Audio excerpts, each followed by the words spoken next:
Kia ora, and welcome to my dawn chorus of six things at 6 a.m. for the kaka. Overnight, global markets have slumped on inflation fears. The Dow was down more than 1,200 points at one point, and that's because gas prices are up 40 to 60%, and oil prices up another 8% overnight.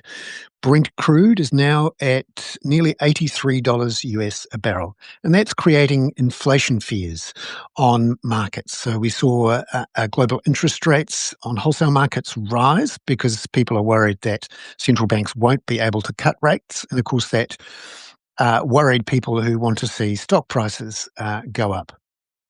Number two, we've got officials having advised the government against the move on orders for homeless people, but the government decided to push ahead anyway.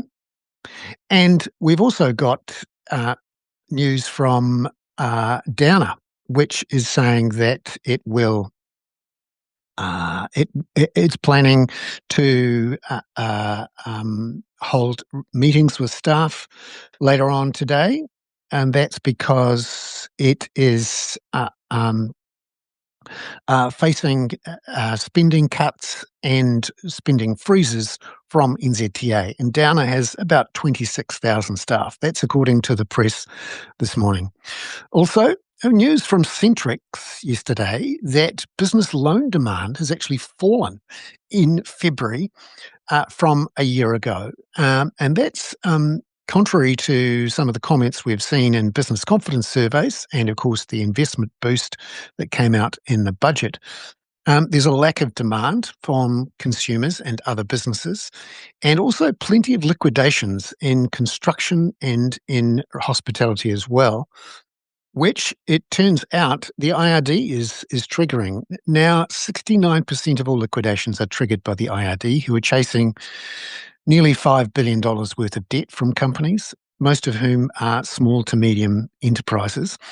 And you can see that here with housing equity being a major source of funding for small to medium businesses. Now, they can't access that if house prices are flat or falling, and you can see here the mortgage stress by business ownership for sole proprietors of two or more businesses or single businesses, according to Citrix there.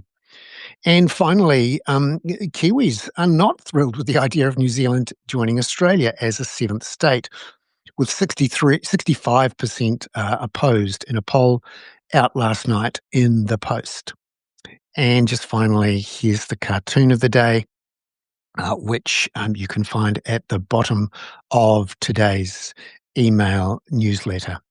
I'm Bernard Hickey for the Kaka. That was six things at 6 a.m.